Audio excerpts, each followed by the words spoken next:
Praise the lord. ప్రభు అయిన యేసుక్రీస్తు నామములో మీ అందరికీ హోసన్నా మినిస్ట్రీస్ తరపున హృదయపూర్వకమైన వందనాలు తెలియపరుస్తున్నాను. ప్రియులారా, ఈ పూట ఆశీర్వాదకరమైన కొన్ని విషయాలని పరిశుద్ధ గ్రంథంలో నుంచి మనం ధ్యానిద్దాము. మనం అనేక సందర్భాల్లో ప్రభు సన్నిధిలో ప్రార్థించినప్పుడు ఆ ప్రార్థన యొక్క జవాబు కొరకై వేచి చూస్తూ ఉంటాము. కాస్త ఆలస్యం కాగానే మనలో ఉన్న విశ్వాసం తగ్గిపోతుంటుంది, కనిపెట్టి చూడలేకపోతుంటాము, దైవ సన్నిధికి కూడా దూరమైపోతుంటాము. కానీ దేవుని యొక్క ఆలోచన ఎలాంటిది, దేవుని యొక్క ప్రణాళిక ఏమై ఉన్నది, దేవుని యొక్క ఉద్దేశాలు ఏ రీతిగా మన ఎడల నెరవేర్చబడాలని ఆయన ఇష్టపడుతున్నాడు అనే ఈ యొక్క దూరదృష్టి మనలో చాలామందికి ఉండదు. మనం కూడా ఆ మార్గంలో అప్పుడప్పుడు వెళ్ళిపోతుంటాము. కానీ దేవుని యొక్క ఆలోచన ఎరిగిన వ్యక్తి ఎప్పుడు కూడా అలసిపోడు, సొలసిపోడు, సొక్కిపోడు, సమస్యలిపోడు. లేఖనాలలో మనం కొందరు భక్తుల్ని చూసినప్పుడు వారి యొక్క అనుభవాలలో మనం నేర్చుకోవలసిన విషయాలు కూడా ఆ రీతిగానే ఉంటాయి. వాళ్ళు తమ ఆలోచన మీద ఆధారపడలేదు, కానీ దేవుడు ఏమి ఉద్దేశించి ఉన్నాడు, దేవుడు ఎలాంటి ఆలోచన కలిగి ఉన్నాడు, ఇందులో దేవుని చిత్తం ప్రణాళిక ఏమై ఉంది అని గుర్తించి గమనించి ఆ రీతిగా వాళ్ళు అడుగులు వేసి అడుగుతూ పొందుకుంటూ వచ్చారు. సాక్షులై మన ఎదుటి ఇప్పటికీ సజీవంగానే వాళ్ళు నిలిచి ఉన్నారు. ఆ ఓపిక, ఆ ఓర్పు మనలో తగ్గిపోతున్నందుచేతనే ఈ రోజున మనం దైవ సన్నిధికి దూరం అయిపోవడం, దేవునికి అయిష్టమైన కార్యక్రమాలలో తలపెట్టడం, దేవునికి మనకు ఎడబాటు కలగడం అనేవి తటస్థిస్తున్నాయని చెప్పడంలో ఎలాంటి సందేహం ఏమీ కూడా లేదు. చూడండి, అబ్రహాముని దేవుడు పిలిచాడు, నిన్ను గొప్ప జనముగా చేసి ఆశీర్వదించి దీవిస్తానని వాగ్దానం చేశాడు. కానీ అబ్రహాం జీవితంలో మనం గమనించినప్పుడు దేవుడు అతనిని దీవించి ఆశీర్వదించి అతనిని ఆయన సాక్షిగా వాడుకోవడానికి కొంతకాలం కావలసి వచ్చింది అనేది మనం గుర్తించాలి. ఎందుకంటే దేవుని దీవెనలు పవిత్రమైనవి, పరిశుద్ధమైనవి, అవి ఉన్నతమైనవి, అవి ఆకాశము కంటే అవి ఎంతో శ్రేష్టమైనవి, ఉన్నతమైనవి అనేది మనం మర్చిపోకూడదండి. మనం ఏం చేస్తాం, ఈరోజు అడుగుతున్నాము, రేపటి రోజున వాటిని పొందుకోవాలి అనుకుంటామే. కానీ ఈ ఆశీర్వాదం పొందుకోవడానికి నేనేం చేయాలి, నేను ఎలా ఉండాలి, నేను ఎలా బ్రతకాలి, నేను ఎలా దేవుని హృదయాన్ని మెప్పించాలన్న ఆలోచన, ఆ ధోరణికి మనము వెళ్ళలేము. అందుకే నేను 17వ అధ్యాయంలో ఆదికాండంలో చదువుతాము. 17వ వాక్యంలోని మాటలు నేను చదువుతున్నానండి. అబ్రహాము 99 ఏండ్ల వాడైనప్పుడు యెహోవా అతనికి ప్రత్యక్షమై, నేను సర్వశక్తిగల దేవుడను, నా సన్నిధిలో నడుచుచు నిందారహితుడవై ఉండుము. చూసారండి, నేను నిన్ను ఆశీర్వదిస్తాను, దీవిస్తాను, గొప్ప చేస్తాను, గణపరుస్తాను, నా సన్నిధిలో నీవు నిందారహితుడవై ఉండు. అంటే దేవుడు ఒక ఆశీర్వాదాన్ని ఇచ్చే ముందు మనం ఎలా ఉన్నాము, ఏ స్థితిలో ఉన్నాం, మన యొక్క గతంలో లేక రాబోయే దినాలలో ఎలాంటి అనుభవాలు కలిగి ఉన్నాము అనేది దేవుడు పరిశీలనగా చూస్తాడు. ఆయన మనలాగా పై రూపాన్ని చూసి మురిసిపోయేవాడు కాదు, ఆయన అంతరంగాన్ని చూసే దేవుడండి. చూడండి, దేవుడు అతన్ని పిలిచిన పిలుపు గొప్పది, ఏర్పాటు ఉన్నతమైనది, ఆశీర్వదిస్తానన్నాడు. ఆ ఆశీర్వాదాన్ని పొందుకోవడానికి ఇంచుమించు 24 సంవత్సరాలు అబ్రహాము వేచి చూడవలసి వచ్చింది. కనిపెట్టుకుని ఉండవలసి వచ్చింది అబ్రహాం. అబ్రహాము అంటే విశ్వాసవీరుడు. 24 సంవత్సరాలుగా ఇంచుమించుగా ఆయన వేచి చూచి దేవుని దీవెనలు పొందుకోగలిగాడు. మనము విమర్శించుకోవలసిన అవసరం లేదా అనేది ఈ వాక్యపు వెలుగులో మనం సరిచేసుకోవాలి. మనం ఏ రీతిగా ఉన్నాం, ఏ రీతిగా మనం ప్రభు సన్నిధిలో బ్రతుకుతున్నాము, నిందారహితులమై ఉంటున్నామా, లేకపోతే దోషులమై నిలబడి ఉన్నామా, మన అంతరంగాన్ని వాక్యపు వెలుగులో సరిచేసుకుంటే అది ఎంతో మనకు దీవెన కలిగిస్తుంది. మీరు ఆదికాండం 15వ అధ్యాయము 2-4 వాక్యాలు నేను చదువుతున్నాను, గమనించండి ఆ వాక్యాలను కూడాను. అందుకు అబ్రాము, ప్రభు అయిన యెహోవా, నాకేమిచ్చిననేమి? నేను సంతానము లేనివాడనైపోచున్నానే. దమస్కు ఎలియాజరే నా ఇంటి ఆస్తి కర్తెగును కదా. 4వ వాక్యం, యెహోవా వాక్యము అతని యొద్దకు వచ్చి, ఇతడు నీకు వారసుడు కాడు, నీ గర్భవాసమున పుట్టబోచున్నవాడు నీకు వారసుడగునని చెప్పెను. ప్రియులారా చూడండి, వాక్య భాగంలో నా ఇంటి పెద్దదాసుడైన ఎలియాజరే కదా వారసుడవుతాడు. నాకేమిచ్చి ఏం ప్రయోజనం? ఇంత ఆస్తినిచ్చావు, ఇంత మందనిచ్చావు, ఇంత బలగం ఇచ్చావు, ప్రయోజనం ఏంటి?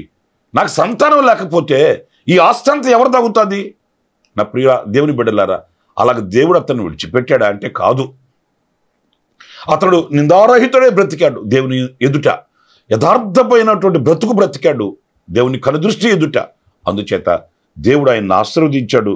మీరు ఈ ఆదికాండంలోనే 21వ అధ్యాయం 5వ వాక్యంలోని మాటలు నేను చదువుతున్నానండి. అబ్రహాము కుమారుడైన ఇస్సాకు అతనికి పుట్టినప్పుడు అతడు 100 ఏండ్ల వాడు. అబ్రహాము 100 సంవత్సరాల వాడంట. 100 సంవత్సరాలప్పుడు దేవుడు అతనికి గర్భఫలాన్ని ఇచ్చాడు. అయితే ఒక్క మాట, అదేంటంటే ఆలస్యమే అయినప్పటికీ కూడా ఆశీర్వాదం ఎలాంటిది అంటే, ఆ ఒక్క కుమారుడు ఆకాశ నక్షత్రాల వంటి గొప్ప జనముగా మార్చబడిన వంతు మనం ఇక్కడ గమనించాలి. దేవుడు ఆలస్యంగా ఇచ్చినప్పటికీ, దేవుడు కాస్త ఆలస్యం చేసినప్పటికీ, దేవుడు మనల్ని పరిశీలించి పరీక్షించి పరిశోధించి అనుగ్రహించినప్పటికీ అది ఎలా ఉంటుందంటే శ్రేష్టమైనదిగా ఉంటుంది, గొప్పదిగా ఉంటుంది, ఉన్నతమైనదిగా ఉంటుంది. ఇస్సాకు జీవితంలో మనం గమనిస్తే అది ఆకాశ నక్షత్రాల విస్తారమైన దీవెన ప్రభు అనుగ్రహించాడు. మరి ఈ రోజున నా ప్రియ సహోదరులారా, ఆలస్యం అని ఆవేశపడుతున్నామే, ఆలస్యం అని ఆవేదన చెందుతున్నామే, కానీ మనల్ని మనం సరిచేసుకుంటే, మనం నిందారహితులుగా నిలిచి ఉంటే కలిగే దీవెన ఎంత గొప్పది అనేది ఈ వాక్యంలో మనం గమనించవలసి వస్తుంది అనేది మనం ఆలోచించాలి. కానీ మనం అలా ఆలోచించు, దేవుని మీద నెపాలు వేస్తాము, అది మంచి ధోరణి కాదు. దేవుని ఆలోచనలు మన ఆలోచనల కంటే ఉన్నతమైనవి, శ్రేష్టమైనవి అనే విషయాన్ని మనం గమనించాలి. మరొక విషయం కూడా పరిశుద్ధ గ్రంథంలో మనం చదువుతామండి. అదేంటంటే లాజరు రోగి అయి ఉన్నాడంట. అతని అక్క చెల్లెళ్ళు మరి యేసయ్యకు వర్తమానం పంపించారు. మీరు యోహాను సువార్త 11వ అధ్యాయంలో 3-6 వాక్యాలు మనం గమనించినప్పుడు ఒక శ్రేష్టమైన అనుభవం ఉంటుంది. అదేంటంటే అతని అక్క చెల్లెళ్ళు యేసయ్యకు ఒక వర్తమానం పంపించారు. నువ్వు ప్రేమించుచున్న లాజరు రోగి అయి ఉన్నాడు అని ఒక వర్తమానం పంపించారు. ఆశ్చర్యమైన సంగతి ఏంటంటే ఆ వర్తమానం విని పరుగున మరి పరుగులు తీస్తూ రావాల్సిన యేసయ్య, ఎందుకంటే ఆ కుటుంబంలో మార్తని మరియను లాజరును ఆయన ప్రేమించను అని వ్రాయబడి ఉంది. మరి తాను ప్రేమించిన వారు రోగి అయి ఉంటే పరుగున ఎందుకు రారండి? మనం ప్రేమించే వారిని, మనకు ఆప్తులైన వారిని, మనకు స్నేహితులైన వారు అనారోగ్యంతో ఉంటే మనం పనిగట్టుకొని మరి మనం వెళ్తామే. మరి యేసయ్యే ఆయన ప్రేమించే లాజరు రోగి అయి ఉన్నాడని తెలిస్తే ఎందుకు వెళ్ళలేదు? వెళ్ళకపోగా ఆశ్చర్యమైన సంగతి ఏంటంటే ఈ 11వ అధ్యాయం 6వ వాక్యంలో మనం చదివినప్పుడు అతడు రోగి అయి ఉన్నాడని యేసు విన్నప్పుడు తానున్న చోటనే ఇంకా 2 దినములు నిలిచెను. ప్రియులారా చూడండి, త్వరగా వెళ్ళకపోగా ఆ వార్త విన్న తర్వాత 2 రోజులు ఆగిపోయాడట. ఇక్కడ మీరు గమనించవలసింది, మరి దేవుడు ఒట్టికిని ప్రేమించాడా? ఆయన ప్రేమించినట్టు నటించాడా? మరి ఆయన ప్రేమలో వాస్తవం లేదా? ఈ ప్రశ్నలన్నీ చెలరేగుతాయి ఈ మట్టి బుర్రకి. కానీ వాస్తవానికి ఆలోచిస్తే దేవుని యొక్క ఆలోచన ఉద్దేశం అది కాదు. ఈ రోగం ఎలాగో మరణమునకు వచ్చింది కాదని ఆయనకు తెలుసు. మీరు ఈ 3వ వాక్యంలో చదువుతారండి. అతని అక్క చెల్లెళ్ళు, ప్రభువా ఇదిగో నీవు ప్రేమించు వాడు రోగి ఉన్నాడని ఆయన యొద్దకు వర్తమానము పంపిరి. ఈ వర్తమానం పంపించినప్పుడు ఆయన తలంచింది ఏంటంటే ఈ రోగము అతని మరణమునకు వచ్చింది కాదు అన్నప్పుడు అతనిలో దేవుని క్రియలు ప్రత్యక్షపరచబడాలి, ఈ కార్యము వలన దేవునికి ఘనత కలగాలి అని ఆయన 2 దినములు ఆగిపోయాడు. ఆయన ఉద్దేశం ఏంటంటే మనం పరిశుద్ధ గ్రంథంలో చదువుతాం, రోగి అయి ఉన్న వారిని స్వస్థపరచడం కాదు, అతని కుటుంబం ప్రపంచమంతా కొనియాడబడినట్లుగా ఒక ఉన్నతమైన కార్యం అతని పట్ల నేను చేయాలి, జరిగించాలన్న ఆలోచన మనం గమనించగలుగుతాము. మనం ఆలోచించింది, మనం ఆశించింది కొంచెమే, కానీ గొప్ప దేవుని ఆలోచనలు ఉన్నతంగా ఉంటాయండి. మన ఆలోచనల ప్రకారం మనం ఆవేశపడకూడదు. ఒక కీడు కలిగిందని దానిని ఆధారం చేసుకొని మనం దేవునికి దూరం కాకూడదండి. ఏదో ఒక చేదు అనుభవం కలిగిందని మనం దేవునికి ముఖం చాటు వేయకూడదు. ఆ తర్వాత జరిగే దైవ కార్యాన్ని మనం నిరీక్షణ నేత్రాలతో చూడగలగాలి. విశ్వాసపు దృష్టితో మనం వీక్షించగలగాలి. అప్పుడే మనం స్థిరపరచబడగలుగుతాము. దైవ కార్యాలకి మనం యోగ్యులుగా మార్చబడగలుగుతాం. లేఖనాలు మనం చదువుతాం కదండి, లాజరు చనిపోయాడు, సమాధి చేసేశారు. యేసయ్య వచ్చాడు, సమాధిలో నుంచి లాజరుని లేపాడు. ఎంత ఆశ్చర్యమైన కార్యం అండి, ఎంత గొప్ప కార్యం అండి. ఆయన మనసులో ఇంత గొప్ప ప్రణాళిక ఉంది. ఆయన గుండెల్లో ఇంత గొప్ప ప్రణాళికను దాచుకొని ఉన్నాడు.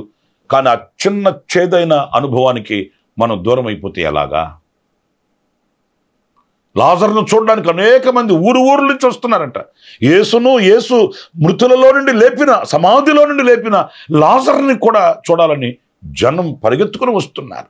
ప్రభు మనల్ని ఒక ఘనమైన సాక్షిగా ఉండాలని కోరుకుంటాడు. ఏదో చిన్నపాటి సాక్షిగా కాదు, ఏదో మన గ్రామంలో, మన ప్రాంతంలో, మన వీధిలో, మన గల్లీలో, మన సంఘంలో మన సాక్షులుగా ఉండడం కాదు, ప్రపంచమంతా గొప్ప ఘన సాక్షిగా మనం ఉండాలన్నదే దేవుని ఉద్దేశం. ఆ కార్యాలు ఆయన చేస్తాడు.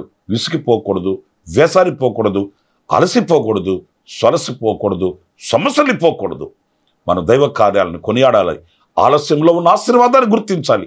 మన తలంపులు, మన ఆలోచనలు వేరు, దేవుని తలంపులు, దేవుని ఆలోచనలు వేరు అనేది మనం గమనించాలి. ఇక ఆఖరిగా ఒక చిన్న మాట జ్ఞాపకం చేస్తాను.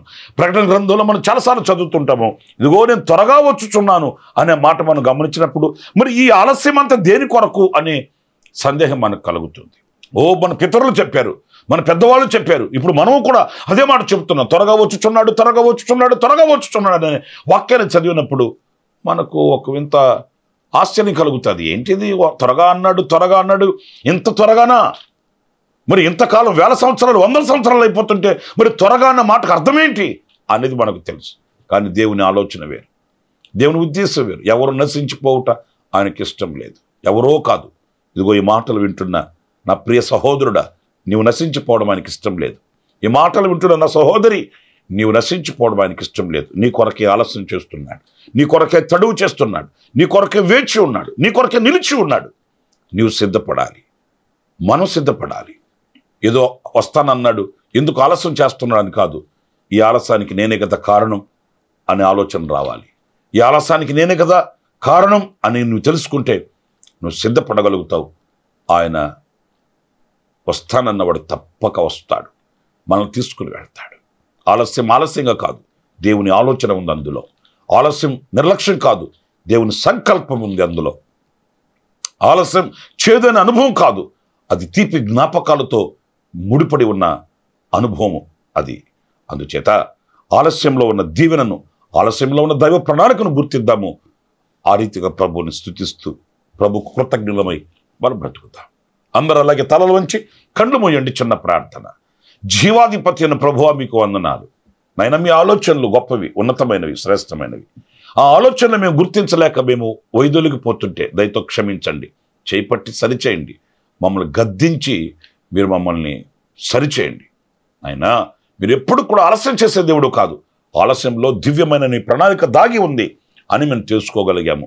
అవును, ఆనాడు అబ్రహాముకి ఆలస్యమైనప్పటికీ ఎంతో గొప్ప దీవెన పొందుకున్నాడు. అంత గొప్ప ప్రణాళిక మీ గుండెల్లో దాచుకున్నారు.